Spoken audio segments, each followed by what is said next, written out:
बिस्मिल्लाहिर्रहमानिर्रहीम। अस्सलाम वालेकुम वरहमतुल्लाहि उर्दू टीवी में आपको खुशामदीद कहता हूँ। आज 17 अगस्त जुमेरात का दिन 2023 है। मैं आपके साथ आज का सऊदी रियाल रेट शेयर करूँगा पाकिस्तान, इंडिया और बांग्लादेश के लिए। जो डॉलर का रेट है वो तकरीबन 292-93 रुपये का हो गया, इसलिए रियाल का रेट भी बहुत बढ़ गया है। पाकिस्तान से स्टार्ट करते हैं।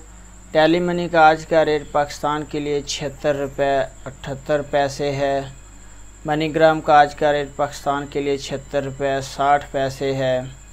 वेस्टर्न यूनियन का आज का रेट पाकिस्तान के लिए 77 रुपये 66 पैसे है।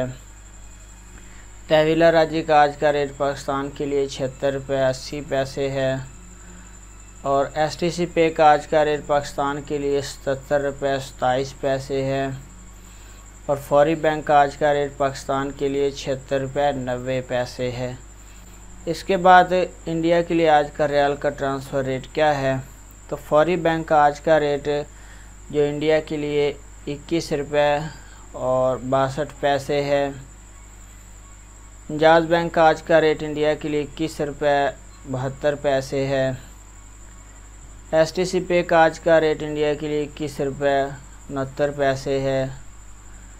तहवीला राज्य का आज का रेट इंडिया के लिए 21 रुपये 70 पैसे है। वेस्टर्न यूनियन का आज का रेट इंडिया के लिए 21 रुपये 80 पैसे है। और मनीग्राम का आज का रेट इंडिया के लिए 21 रुपये 46 पैसे है। इसके बाद बात करते हैं कि बांग्लादेश के लिए आज का रियाल का ट्रांसफ़र रेट क्या है। तो सबसे पहले फौरी बैंक का आज का रेट बांग्लादेश के लिए 28 टका और 60 पैसा है। STC पे का आज का रेट बांग्लादेश के लिए 28 टका 62 पैसा है। तहवीला राज्य का आज का रेट बांग्लादेश के लिए 28 टका 54 पैसा है। जाज बैंक का आज का रेट बांग्लादेश के लिए 28 टका 55 पैसा है। वेस्टर्न यूनियन का आज का रेट बांग्लादेश के लिए 28 टका 70 पैसा है। और मनीग्राम का आज का रेट बांग्लादेश के लिए 28 टका 52 पैसा है।